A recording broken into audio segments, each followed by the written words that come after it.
Okay, so can y'all see my screen? Yes. So y'all remember what we learned last week? We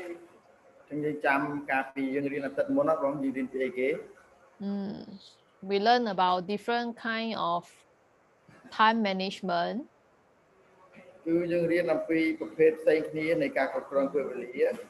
Like writing down a to-do list, a checklist, or writing in your organizer.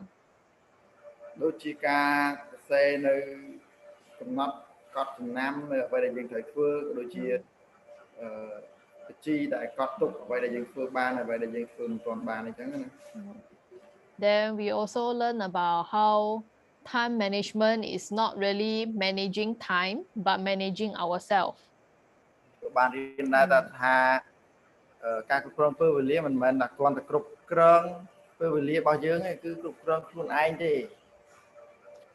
And then we also learn about this new time management metrics.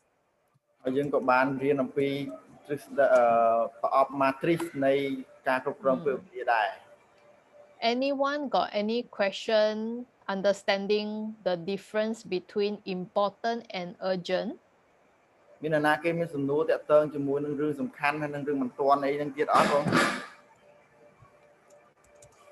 Everybody understand?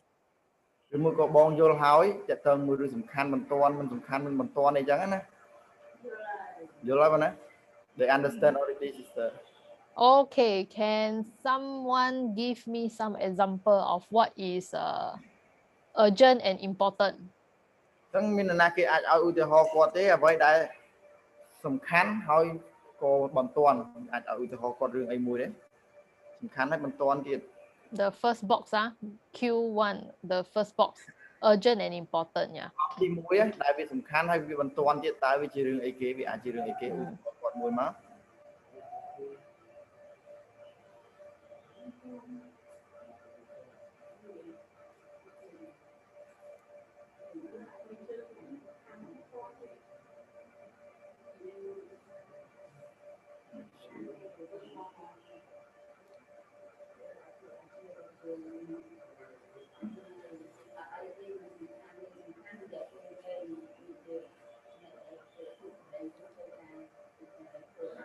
អានោះមិនបន្ទាន់ទេសំខាន់តែវាមិនបន្ទាន់វាមិនបន្ទាន់បាទសំខាន់ហើយបន្ទាន់ហេតុអីខ្ញុំអត់យល់ទេនេះ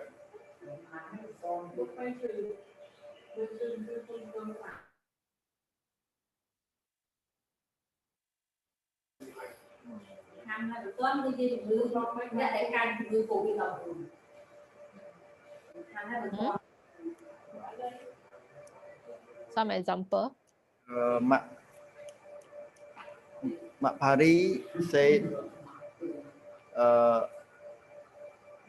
important and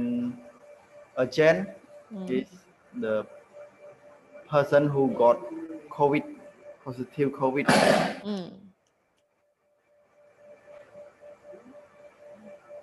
Yeah, correct. No accident, like something very bad, like a crisis. Yeah. Or maybe maybe your work, maybe Mosavi is coming and then it's very urgent. They are coming like in 1 hour time and you are still cleaning up or tidying up things or arranging your things. And the Mosavi check already, maybe will cancel our license. This kind of thing is urgent and very important. មួយក៏ខ្លះដែលសង្គមកិច្ចគេមកឆែកយើងអីហ្នឹងគឺយើងត្រូវសំខាន់ហើយនឹងមិនទាន់ទៀតគឺយើងត្រូវរៀបចំអីឲ្យត្រូវតាមគេអ្វីដែលគេចង់បានហ្នឹងអ្វីដែលយើងឃើញថាចន្លោះខ្វះខាតគឺយើងបំពេញបន្ថែមអារឿងទាំងអស់ហ្នឹងគឺគេអាចនិយាយបានថាសំខាន់ហើយនឹងមិនទាន់ដែរយើងត្រូវធ្វើព្រោះអីកាលណាដែលយើងមិនធ្វើគឺវាអាចនឹងប្រឈមមុខនឹងការបាត់បង់ការបិទអីចឹងទៅកន្លែងរបស់យើង Okay, so what about the second box? Important but not urgent. Can somebody give some example?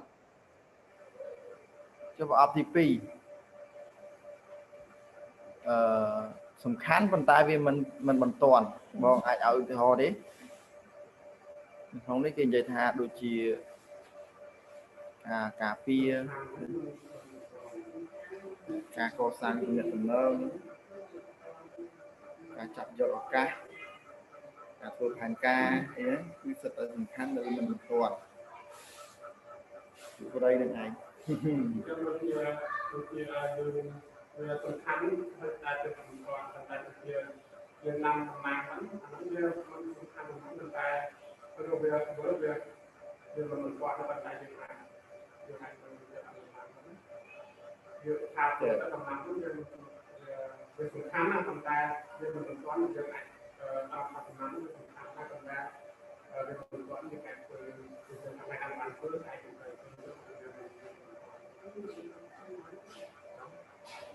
ថាវាពីនេះគួរអី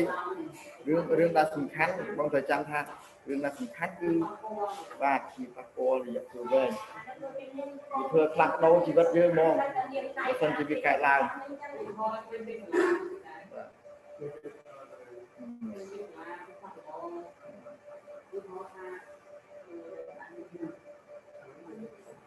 important and not urgent like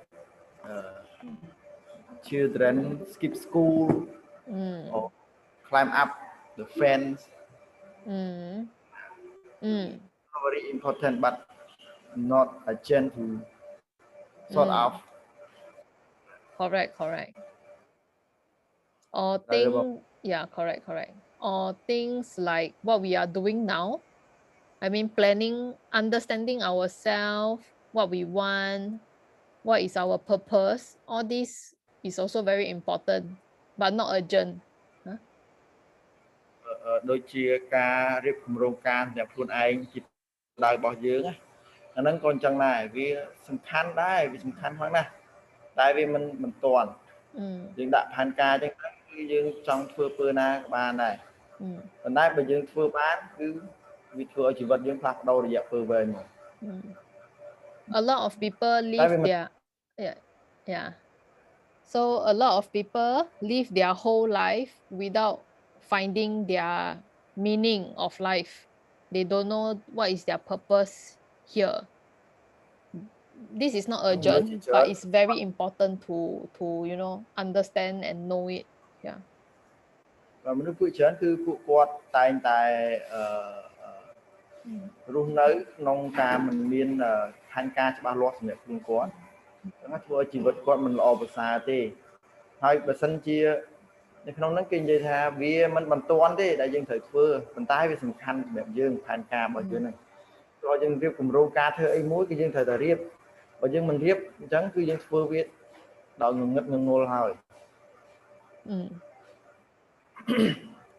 or maybe it can be like not enough sleep. Actually sleep is very important. A lot of people don't sleep enough. As long as they can wake up and do their thing, they don't think it's something very urgent. But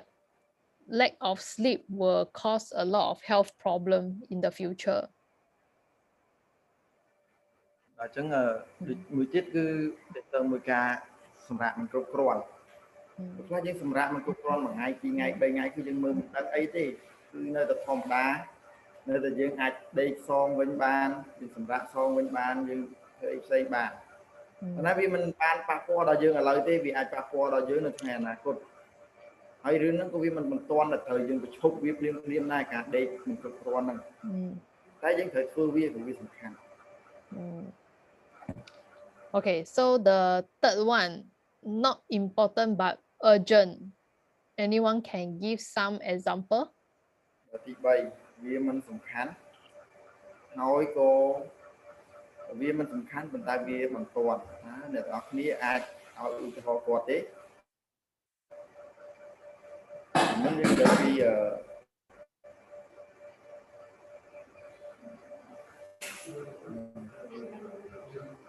ដែលពីថ្មីធ្លាក់ពីលើដើមឈើឯងបាទ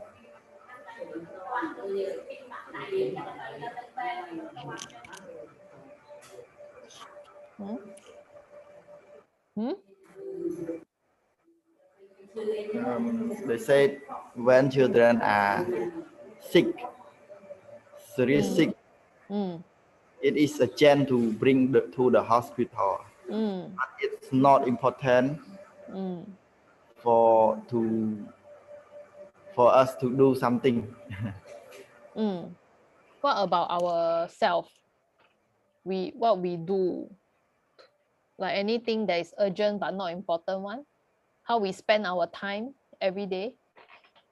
ចឹងចំពោះខ្លួនយើងវិញថាតើយ៉ាងម៉េចវាមិនសំខាន់មិនទាន់និយាយពីការតេទូរស័ព្ទប្រជុំ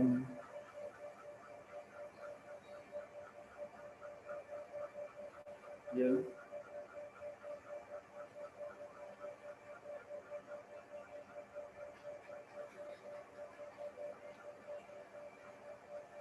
គេតេមកយើងវាមិនសំខាន់ទេតែយើងត្រូវតែលើកព្រោះវាមិនទាន់គេតេមកពីចង់ដឹងរឿងយើងមិនដឹងថាវាសំខាន់តែយើងត្រូវមិនទាន់ទៅលើកយើងតេមិនសំខាន់មិនទាន់ហើយ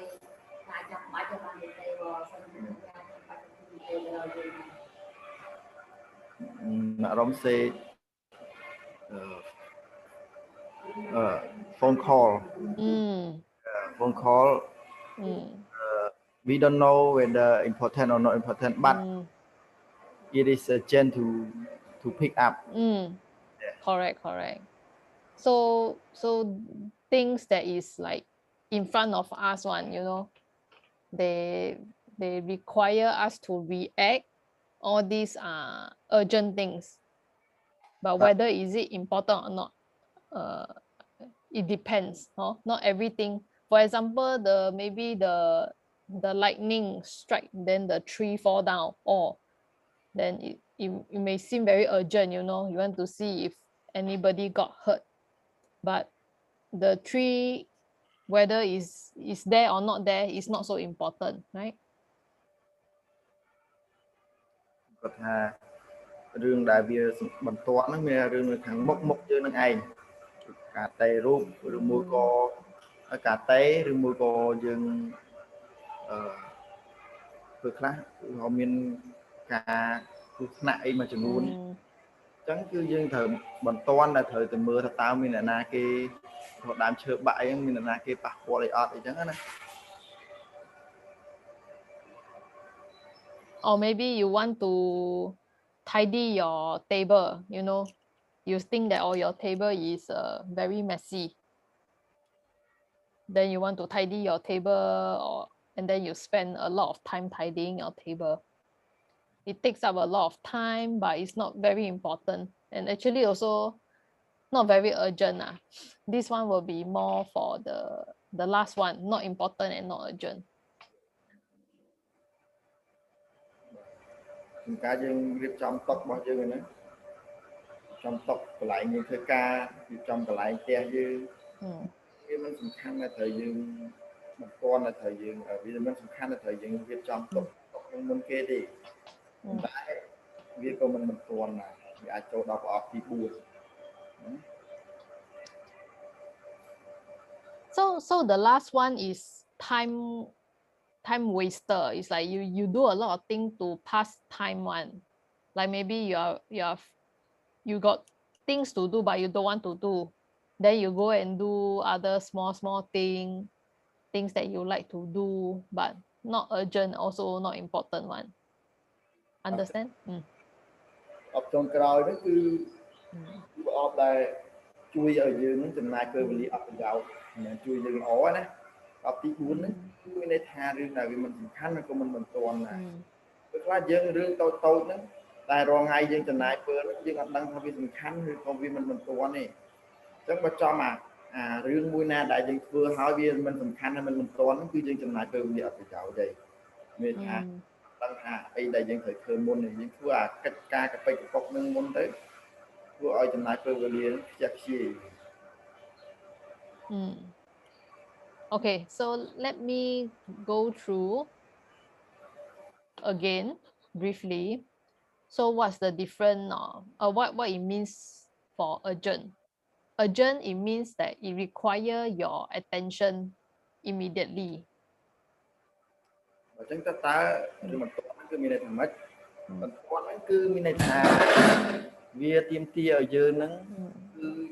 ធ្វើវាភ្លាមthey act on us one they want us to be reactive and it's like now you have to react now very urgent អញ្ចឹងគឺវាទាមទារធ្វើវាឥឡូវណាពាក្យ now ហ្នឹងគឺឥឡូវវាទាមទារឲ្យយើងមានពាក្យឥឡូវហ្នឹងមកគឺវាបន្ទាន់ខ្លាំង example like we mentioned a ringing phone most of us cannot stand a phone if it keep on ringing you have to go and pick it up ឧទាហរណ៍ដូចជាការទូរស័ព្ទរបស់យើងរោអញ្ចឹងគឺមនុស្សគាត់មិនអាចព្រមបានជាមួយទូរស័ព្ទរោហ្នឹងគាត់ត្រូវតែលើក and urgent thing are also visible like you can see and they want us to respond they demand a action រឿងដែលបន្ទាន់គឺជារឿងមួយដែលយើងអាចមើលឃើញតែយើងមើលឃើញហើយគឺយើងទាមឲ្យធ្វើឥឡូវទៅទៀត and sometimes they are easy and fun to do but many times they are not important បាទជំរឿខ្លះគឺវាងាយស្រួលក្នុងការធ្វើប៉ុន្តែគឺវាជារឿងដែលធ្វើខ្លះគឺជារឿងដែលមិនសំខាន់ផងដែរ understand any question មានជំនួយដែរបងយល់ពីបន្ទាន់ណាបងណា one very good example is like our phone got notification បាទអញ្ចឹងឧទាហរណ៍ដែលល្អមួយគឺទូរស័ព្ទយើងវាតែងតែload សំឡេងអីដែលជូនដំណឹងឲ្យយើងណាដូចសំឡេងសារសំឡេងឆាតអីចឹង like when people WhatsApp you or message you or on Facebook any update your phone will have a notification maybe a beeping sound or maybe a light will blink or vibrate អញ្ចឹងនៅពេលដែលទូរស័ព្ទយើងមាន Facebook មានអីយើងប្រកាសជាមានហើយការជូនដំណឹងយើងអង្គុយជាងការ load សំឡេងមកទីងអីចឹងទៅ so they want our immediate attention they want us to check pick up the phone and check បាទគឺអាសារទាំងអស់ហ្នឹងហើយដែលធ្វើឲ្យយើងលឺហើយចង់ឲ្យយើងមិនទាន់ត្រូវឆែកមើលថាតើវាមានរឿងអីកើតឡើងមានព័ត៌មានអីថ្មីអត់ក្នុងទូរស័ព្ទរបស់យើង and sometimes you see already or if it's important you can call the person important then you can reply immediately you want to reply if it's important and urgent ពេលខ្លះសារដែលគេផ្ញើមកឬមួយក៏សេចក្តីជូនដំណឹងហ្នឹងគឺជារឿងសំខាន់មួយដែលយើងត្រូវតែឆ្លើយតបទៅវិញឧទាហរណ៍គេឆាតមកហ្នឹងគឺជារឿងសំខាន់មួយដែលយើងខានមិនឆ្លើយតបមិនបានគឺយើងវាជារឿងដែលបន្ទាន់ហើយសំខាន់សម្រាប់យើងទៀត but most of the time is not so important but we still check and we still scroll and see what people comment or what people like it's very hard to stop because it's fun to see what people like or see what people comment or what people post I think it's fun so it's very hard to stop this urgent but not important thing ពេលខ្លះគឺជារឿងដែលវាមិនភាគច្រើនណាពេលខ្លះភាគច្រើនគឺវាមិនសំខាន់ទេឧទាហរណ៍យើងចង់ឃើញថាតើមានមនុស្សសរសេរអីខ្លះគេ comment យើងអីខ្លះរឿងទាំងអស់ហ្នឹងគឺវាអត់សូវសំខាន់ទេប៉ុន្តែគឺពេលខ្លះយើងពិបាកកែមែនតើពីព្រោះថាយើងចង់ដឹងដែរគឺតែវាមិនទាន់សម្រាប់យើងណា and then important things on the other hand on the opposite it has to do with result បាទអញ្ចឹងរឿងដែលសំខាន់គឺយើងត្រូវធ្វើជាមួយនឹង លទ្ធផល So when something is important, it contribute to your mission, your values or your goals. ចឹងនៅពេលដែលមានរឿងអីដែលវាសំខាន់គឺវាទាមទារការចូលរួមពីបេសកកម្មរបស់យើងតម្លៃរបស់យើងក៏ដូចជាគោលដៅសំខាន់សម្រាប់របស់យើងដែរ So like what we already understand, we react to urgent thing very quickly. ចឹងដូចអ្វីដែលយើងបានរៀនកាលមុនមកហើយគេនិយាយថាមនុស្សរបស់យើងគឺងាយនឹងប្រតិកម្មជាមួយនឹងការងារកិច្ចការបន្ទាន់ខ្លាំងណាស់ But to act on important things, we need more initiative and proactivity. ប៉ុន្តែដើម្បីធ្វើរឿងដែលសំខាន់គឺយើងត្រូវតែមានគំនិតរួចផ្ដើមឲ្យបានច្រើនហើយនឹង proactive ឲ្យបានច្រើន So to make things happen, we must seize the opportunity. ចឹងដើម្បីធ្វើឲ្យរឿងកើតឡើងបានគឺយើងត្រូវតែចាប់យកឱកាសឲ្យបាន And if we don't practice habit 2 to understand what is important, what is most important to us, ប៉ុន្តែបើសិនបើយើងមិនបានរៀនទម្លាប់ទី2ឲ្យដឹងថាតើអ្វីដែលយើងត្រូវធ្វើនៅក្នុងជីវិតរបស់យើងទេ if we are not clear what is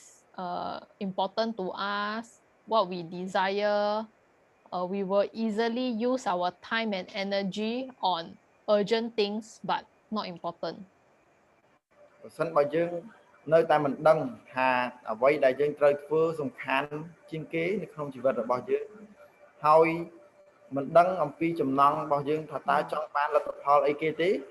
គឺពួកយើងនឹងមិនងាយស្រួលក្នុងការគឺវាងាយស្រួលក្នុងការនាំឲ្យពួកយើងចំណាយតែពេលវេលា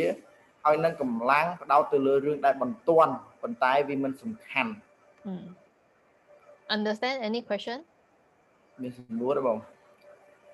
ឬមួយក៏យល់ហើយឬក៏មិនទាន់យល់ច្បាស់ក្នុងនេះគេនិយាយថា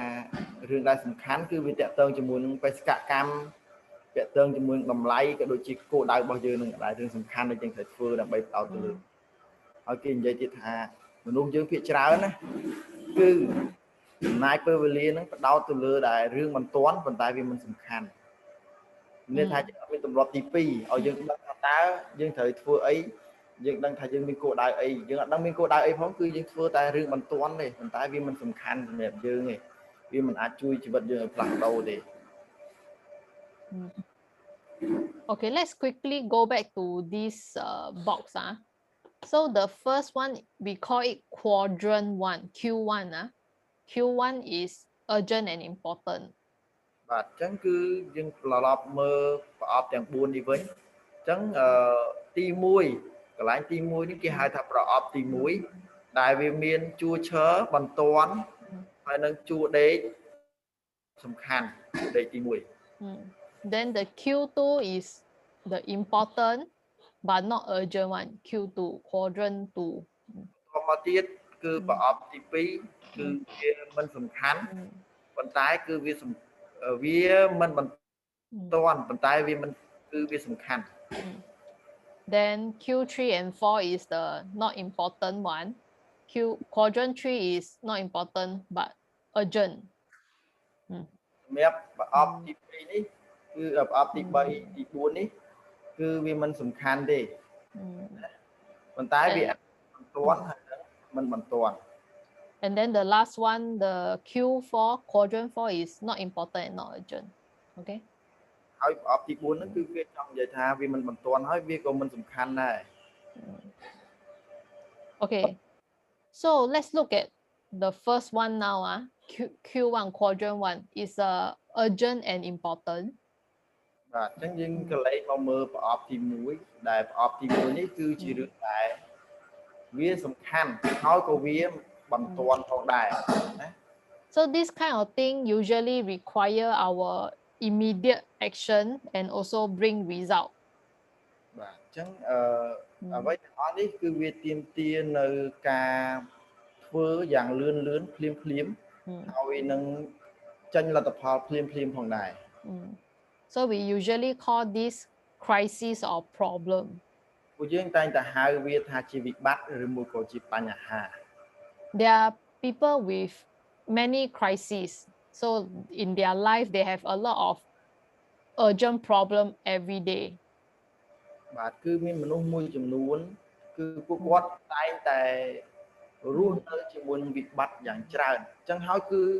ក្នុងជីវិតរបស់គាត់គឺគាត់ត្រូវធ្វើរឿងបន្ទាន់ជាច្រើនផងដែរ So like waves at the ocean, it keep coming and coming and coming after one problem and another problem, and then it take up all your time and energy. បាទហើយអាបញ្ហាវិបត្តិដែលជួបនៅក្នុងប្រទេសជីវិតរបស់យើងទាំងអស់ជាថ្ងៃគឺវាប្រៀបដូចជាទឹករលកនៅសមុទ្រអញ្ចឹងឬក៏ទឹករលកយៈសូណាមីអីចឹងគឺវាមកនោះគឺមកម្ដងហើយគឺវាមកម្ដងទៀតមកម្ដងហើយម្ដងទៀតធ្វើឲ្យយើងខ្ទេចពិភពលោកយើងកន្លែងជួបនឹងប្រទេសហ្នឹង And then it leave you very stressed and tired because there's so many problems, you know. ឲ្យវាធ្វើឲ្យយើងចំណាយពេលវេលាហើយនឹងកម្លាំងទៅលើវាដើម្បីកិច្ចពីវាដើម្បីប្រឆាំងមួយវាទៅធ្វើម៉េចប្រឆាំងហើយវាធ្វើឲ្យយើងអស់កម្លាំងហើយ stress ផងដែរ Example is maybe you have a drinking problem, so you drink a lot, then after that you owe people money because you drink too much, and then your wife want to run away tomorrow, and then the day after the people you owe money come after you, and then your work, your boss complaining why you come work so late and tired, you know. Every day there's so many problems, you know. One problem, all very urgent, all very important, you know, taking up all your time, very stressed and tired. ឧទាហរណ៍ថាបើសិនជាយើងមិនជាមនុស្សម្នាក់ដែលជួបបញ្ហាជាច្រើនដូចជានៅកន្លែងធ្វើការមេរបស់យើងស្ដីបន្ទោសយើងទៅផ្ទះវិញប្រពន្ធរបស់យើងឆ្លោះមួយយើងចង់លែងលះចង់រត់ចោលយើងក៏ដូចជាមានអ្នកមួយចំនួនដែលយើងខ្ចីលុយហើយគេមកទារលុយយើងទៀតអញ្ចឹងក្នុងធ្វើតែមួយហ្នឹងគឺវាសិតតែរឿងបន្ទាន់ហើយនឹងរឿងសំខាន់ដែលកើតឡើងចំពោះយើងដែលយើងត្រូវដោះស្រាយវាអញ្ចឹងគឺធ្វើឲ្យយើងនឹងអស់កម្លាំងហើយយើង stress ជំពីរឿងមួយទៅរឿងមួយគឺគ្រប់ពេលវេលាទាំងអស់នៅក្នុងជីវិតរបស់យើងដំណើររបស់យើង So when you're so stressed and tired already, you only want to relax and you escape to quadrant 4, things that are not important and also not urgent, to relax. បាទអញ្ចឹងអ្នកដែលជួបបញ្ហាទាំងអស់ហ្នឹងពួកគាត់តែងតែរត់គេចទៅរកប្រអប់ទី4អប់ទី4ហ្នឹងគឺជារឿងដែលវាមិនសំខាន់មិនបន្ទាន់ទៀតដែលវាធ្វើឲ្យគាត់អាចមានឱកាសសម្រាប់ខ្លះអញ្ចឹងណា And so they also neglect the important thing and quadrant 2 and 3 like important and other urgent things, you know, they just ignore and just focus on relaxing quadrant 4. អញ្ចឹងគឺនៅពេលដែលគាត់ធ្វើអញ្ចឹងទៅគឺគាត់ផ្លិចពីប្រអប់ទី1ទីផ្លិចអំពីប្រអប់ទី2និងទី3ដែលវាជារឿងបន្ទាន់ហើយវាជារឿងសំខាន់ហើយនឹងរឿងបន្ទាន់ហើយនឹងមិនសំខាន់ Okay, understand? Hello. There are people like that lah, you know. Okay, so the next one we look at is quadrant 3, Q3. So there are also a lot of people focusing on Q3 like urgent but not important things. ទី2គឺពួកគាត់ប្រអប់ទី3គឺមានមនុស្សផងដែរជាច្រើនដែលគាត់តែងតែផ្ដោតទៅលើប្រអប់ទី3ហ្នឹងដែរវារឿងសំខាន់តែវាមិនរឿងបន្ទាន់តែវាមិនសំខាន់ So they are like interruption. So okay, people think that they are not aware that these are not important thing. They know it's urgent, but they don't know it's important or not important. យើងបច្ចុប្បន្នយើងដឹងណាថារឿងដែលបន្ទាន់យើងដឹងស្រាប់ហើយគឺយើងដឹងខ្លួនឯងផ្ទាល់ហ្មងថារឿងអីដែលយើងត្រូវធ្វើបន្ទាន់តែយើងភ្លេចគិតថាតើវាសំខាន់ឬក៏មិនសំខាន់ Like some of these things we already mentioned, like maybe replying to calls or email or the notification on your phone, or your friends say, or you hear about the news, like or very urgent news, the government say something new, you know, like or very urgent but not very important. យើងមានអ្នកតែមករកយើងឬក៏មានអ្នកផ្ញើសារមករកយើងឬក៏មានសេចក្តីជូនដំណឹងពីក្នុង Facebook អីមកដាក់យើងហ្នឹងយើងអស់ទូរស័ព្ទរកមើលវាតែម្ដងឬមួយក៏ពេលខ្លះអ្នករបស់យើងតែមកប្រាប់យើងថាគាត់បានដឹងព័ត៌មានមួយចំនួនពីរដ្ឋាភិបាលគឺធ្វើឲ្យយើងចំណាយពេលវេលាទៅមើលវាអញ្ចឹងគឺមានន័យថារឿងទាំងអស់ហ្នឹងសុទ្ធតែបន្ទាន់ទាំងអស់ដែលយើងត្រូវធ្វើភ្លាមពីព្រោះយើងឃើញជូនដំណឹងនៅក្នុងទូរស័ព្ទនៅក្នុងគេតែមកហើយប៉ុន្តែវាសុទ្ធតែមិនសំខាន់ទាំងអស់ So we assume that they are important and then we waste a lot of time on these kind of things. គឺយើងសន្មតថារឿងហ្នឹងគឺជារឿងសំខាន់ប៉ុន្តែគិតពិតគឺវាមិនសំខាន់ទេរឿងទាំងអស់ហ្នឹង And most of the time this kind of thing is other people priority or other people expectation. They want you to do this, help them do this, do that, do this, do that. But it's based on their priority and expectation, not your own. យើងធ្វើអ្វីៗគឺផ្អែកទៅលើការរំពឹងទុករបស់គេទៅវិញមានន័យថាគេប្រាប់ឲ្យយើងធ្វើនេះធ្វើនោះគឺយើងធ្វើតាមគេនឹងឯងគឺផ្អែកទៅលើការបញ្ជាពីគេ Understand or not? So we have the idea like, or if I am busy, I am very effective, but that is wrong. We can be busy with a lot of not important thing and then not effective at all. អញ្ចឹងគឺយើងកុំច្រឡំព្រោះថាយើងគិតថាយើងរវល់រាល់ថ្ងៃហ្នឹងគឺរវល់គឺល្អប៉ុន្តែពេលខ្លះគឺវាមិនល្អសម្រាប់យើងទេវាមិនអាចធ្វើឲ្យយើងមានអតិពលបានទេព្រោះថាយើងរវល់ជាមួយនឹងរឿងដែលមិនសំខាន់ Understand? Anyone have any question? យល់អត់មានណាគេជួយទេ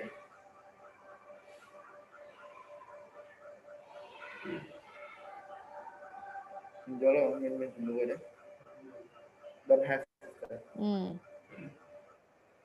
Okay, so the last one we look at the quadrant 2. Okay, so people who do their things mostly in Q3 and 4 are living a very irresponsible life. But មនុស្សដែលគាត់រស់នៅដោយផ្អែកទៅលើ3ទី4ណាគឺជាមនុស្សដែលគាត់មិនត្រូវប្រមាថក្នុងជីវិតរបស់គាត់ Because you are not doing things that is important. You are only doing things that is either not urgent or urgent, but both are not important. ព្រោះថាយើងតែងតែចំណាយពេលធ្វើរឿងដែលវាមិនសំខាន់យើងមិនដឹងថាវាមិនតន់ឬមួយក៏វាបន្តទេយើងខ្វល់ទេប៉ុន្តែយើងធ្វើវាហើយធ្វើចំរឿងដែលមិនសំខាន់ទៀតគឺយើងអត់មានទំនួលខុសត្រូវ So effective people try to stay out of this quadrant 3 and 4. ចឹងយើងទៅចាំថាមនុស្សដែលគាត់មានឥទ្ធិពលគឺគាត់តែងតែមិនមកចូលក្នុងប្រអប់ទី3ទី4នោះទេ And Q2 is actually the one that is in charge of effective personal management. You want to manage yourself, you should focus on Q2 things, important but not urgent. ហើយប្រអប់ទី2គឺមនុស្សដែលគាត់មានឥទ្ធិពលភាគច្រើនគាត់មានប្រអប់ទី2នោះគឺគាត់យើងត្រូវផ្ដោតទៅលើរឿងសំខាន់ហើយនឹងរឿង Things like building relationship, writing your mission statement, long-term planning or exercise, maintenance and preparation, planning. All this is not very urgent, but it's very important one. ជារឿងដែលយើងត្រូវធ្វើលំហាត់ប្រហែលការមុននោះលំហាត់បនសពលំហាត់អីហ្នឹងគឺសិតតែលំហាត់ដែលសំខាន់សម្រាប់យើងឲ្យមើលហាត់អីគឺវាជួយឲ្យយើងនឹងចេះដាក់គម្រោងការដាក់គោលដៅសម្រាប់ខ្លួនឯងហ្នឹងហើយអាគោលដៅគឺថាវាមិនទាន់ត្រូវយើងធ្វើទេមិនទេយើងអាចធ្វើគោលដៅបានគឺថាវាសំខាន់ណាស់គឺវាសំខាន់ខ្លាំងណាស់ពីព្រោះថា vì chỉ riêng đại dương thời xưa bởi vì mình phước cứ du tới thì dương mình khơi thay chỉ vật bỏ dương lẹ chọc vào cùng vật này. Any question? Understand? Múa đây không? Được lắm. Understand. Okay. So effective people also don't focus on problem but opportunity. Thôi mình nốt đại quạt mình là thì quạt phòng đáy của quạt mình đau từ lửa pan nhà hà tí. Cứ mưa cho nó trường bao nhiêu cứ quạt đau từ lửa ảo cả. So they prevent problem from happening in the first place. Quạt tay tại cà phê mình ao miên pan nhà hà cà lại bàn thì quạt cà phê tục muốn. So like what we learn in Q2, when you have planning, when you are building relationship, all these Q2 activities, when you focus on them, then your problem in Q1 will reduce because you are preventing problem happening in the first place. Đó cứ sự đẹp HVPVនេះគឺល្អខ្លាំងមែនទែនប្រអប់ទី1ក៏ល្អដល់ប្រអប់ទី2ដែរមូលហេតុអីវាជារឿងដែលសំខាន់ត្រូវរៀបចំគម្រោងការការពារទុកមុនពីបញ្ហាដែលនឹងកើតឡើងចំពោះយើងចឹងកាលណាដែលយើងដឹងថាបញ្ហានឹងកើតឡើងចំពោះយើងរៀបចំគម្រោងការការពារវាទុកអស់ហើយចឹងអាប្រអប់ទី1ដែលជារឿងបន្ទាន់ដែលយើងត្រូវធ្វើនោះក៏វាកាត់បន្ថយដែរចឹងធ្វើឲ្យយើងធ្វើកិច្ចការអីទៅតាមតារឿងដែលយើងរៀប plan រៀបគម្រោងការទុកនឹងឯង So effective people also have a lesser number of crises, like things inside the Q1, important and urgent. Effective people, when they plan, their Q1 is smaller. ហើយមនុស្សដែលគាត់មានអធិពលនឹងផងដែរក៏គាត់មាននៅវិបត្តិតិចតួចដែរជួបនៅវិបត្តិតិចតួចនៅក្នុងជីវិតរបស់គាត់ពីព្រោះគាត់ដឹងថាតើអ្វីនឹងកើតឡើងចំពោះខ្លួនគាត់រៀបចំការពារទុកមុន And they also keep the P and PC balance by focusing on capacity, production capacity when you work on Q2 things.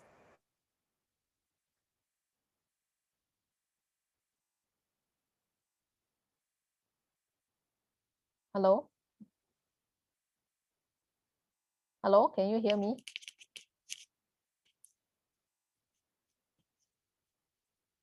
Hello? Oh.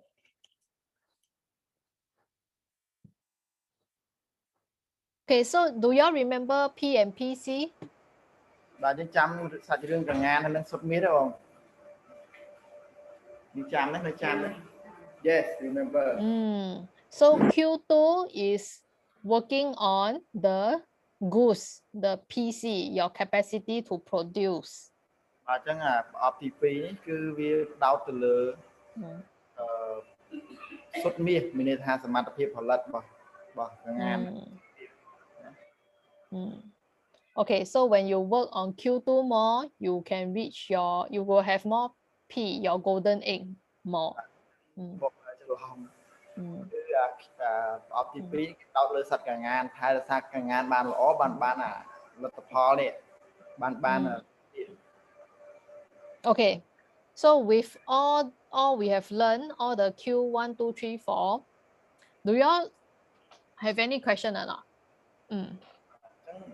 ដូចជាប្រអប់ទាំង4នេះយើងបានរៀនបានស្វែងយល់វាឲ្យអស់ហើយតើអ្នកទាំងអស់គ្នាមានសំណួរមានអត់ច្បាស់កន្លែងណាទេ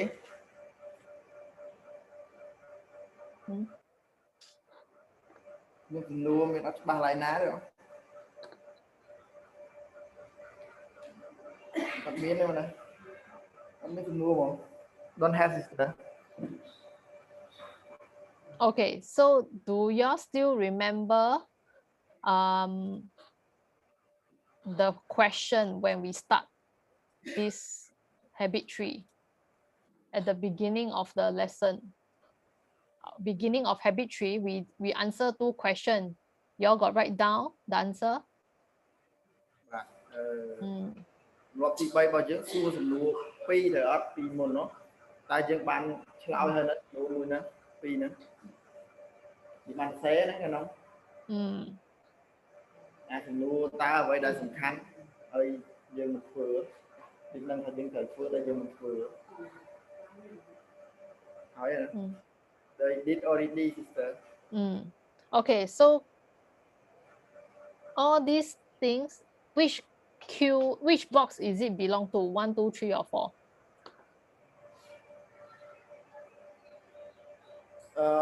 Quạt xuống là ta riêng đại dương xe đang chùm lại đại dương xe này ta bên đây thật là không có ôm nè chẳng phi xin mua này thì mùi riêng đại dương ai phơi bán còn đại dương mình phơi hỏi trang đại dương đang tha và dương phơi cứ phơi chỉ vật bao nhiêu phạt đầu ta bên đây không có ôm tìm ăn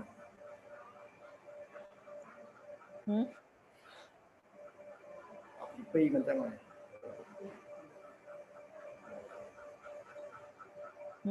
How? Which box they belong to? TP nó kinh vậy ha mình không mình chỉ vật càng nghiệp bao nhiêu ta ở với đại dương ai phơi bán còn đại dương mình phơi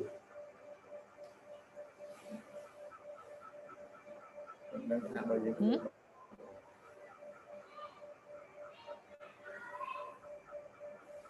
How? They understand or not? Yes, I asking them. Thinking. Bang thì muốn mình làm việc khăn năng mình tuần. Anh nói thật là lớn năng môi năng pi đàn bằng môi này. Tuần hay là mình dùng khăn mình tuần. Mình tuần. Và mình biết thì bốnគឺមិនទាំងមិនសំខាន់ទាំងមិនមិនទាន់ទៀត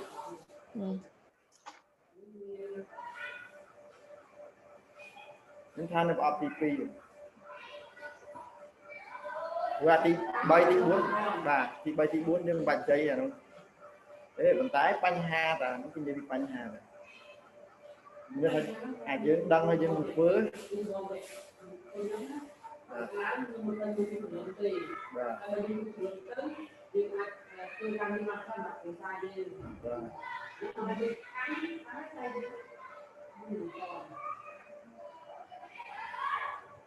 មានតែយើងចាត់ទុកវាថាវាសំខាន់មិនតន់ទៀត They said number 4 Q4 what did they write? Because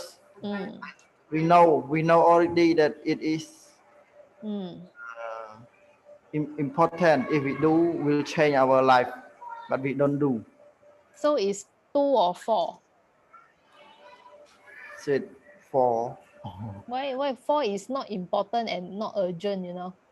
Not important and not urgent is number 4. Huh? How can something not important change your life? Trong vật thưa taបើសិនជាវាផ្លាស់ប្ដូរជីវិតយើងវាមិនមែនជារឿងដែលមិនសំខាន់ទេត្រូវវាជារឿងសំខាន់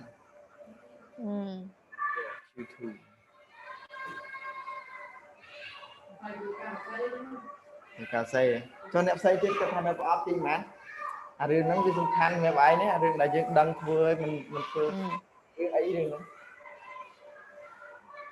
ហើយដូចជាការចូលដេកខកទៅអាហ្នឹងក៏វាធ្វើប៉ះពាល់យើងដែរវាមិនបន្តតែវាសំខាន់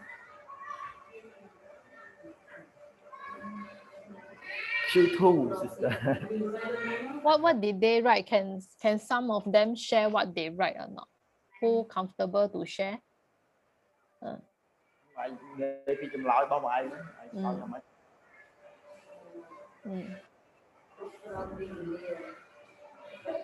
រឿងដែល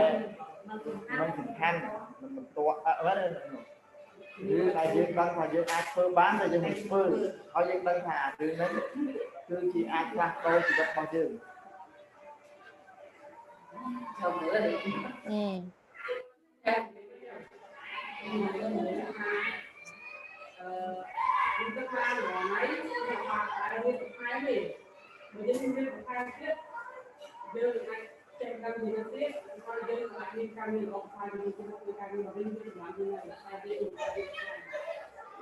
Sister Lina say about herself. Know that she can learn more to grow, but she didn't learn. Or she want to, yeah. So this one is a Q2 or Q4. Optimal TP rồi nè. Có số optimal này không optimal. Nóសំខាន់វាអាចផ្លាស់ប្ដូរជីវិតរបស់យើងបាទព្រោះថាយើងគិតថាវាមិនបន្ទាន់អញ្ចឹងយើងចាំធ្វើនៅថ្ងៃនេះថ្ងៃនោះ Q2 sister because if she learn more, maybe she can reach her mission, her purpose, or reach her goal more effectively, right? បាទអញ្ចឹងអាហ្នឹងគឺស្ថិតនៅក្នុងប្រអប់ទី2ព្រោះថាកាលណាដែលគាត់អាចរៀនថារៀនមួយម៉ាត់គឺគាត់ចេះហើយតែកាលណាគាត់ចេះគឺគាត់និយាយមិនគាត់ដឹងគាត់អាចផ្លាស់ប្ដូរជីវិតរបស់គាត់អាចទៅរកការងារណាល្អប៉ុន្តែគាត់មិនបានរៀននឹងធ្វើឲ្យគាត់ស្ថិតនៅក្នុងប្រអប់ផ្សេងទៀតអារឿងហ្នឹងបើសិនជាយើងធ្វើវាគឺយើងកំពុងស្ថិតនៅក្នុងប្រអប់ទី2 And for Lina, the best way to learn is to learn like you are going to become a teacher.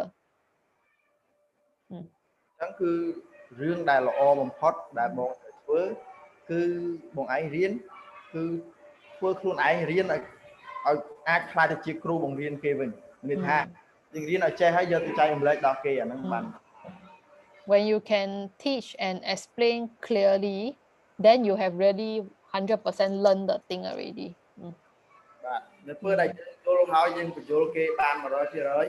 ហើយយើងបញ្យល់គេបានច្បាស់ល្អអញ្ចឹងគឺមានន័យថាយើងបានរៀនចេះ 100% ហើយ Okay, any other people want to share their answer? Now I'm a bit worried what they write. Yeah. ចង់ទៅសេចម្លើយរបស់យើងចង់ចែករំលែកហ្នឹងពីព្រោះបងណាត់តែថាម៉េច You go and see their answer, see what they write. Did they really do or not the exercise? Yeah.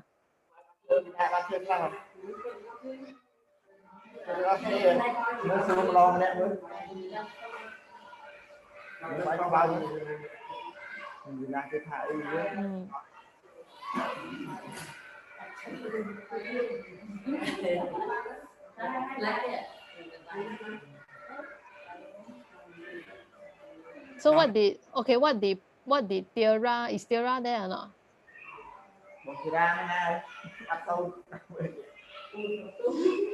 Huh? What did Tiara write for question 1?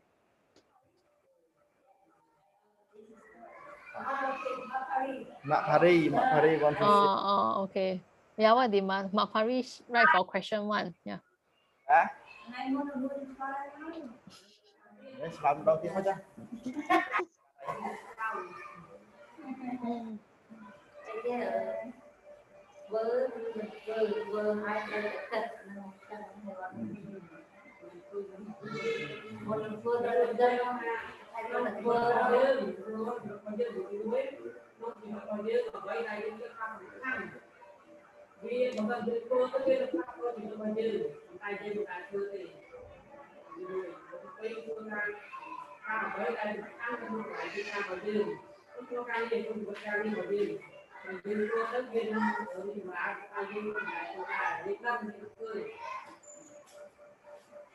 Sao? Hãy đấy. គាត់ចាំឲ្យខាងតាមស្ដាប់ខ្ញុំឡាយយើងអ្វីដែលខ្ញុំគិតថាសំខាន់គឺយើងបងប្អូននេះដល់ទៅលើតែបាយអត់ធ្វើទេធ្វើថាអាណាដែលយើងដឹងថាយើងត្រូវធ្វើយើងមិនធ្វើ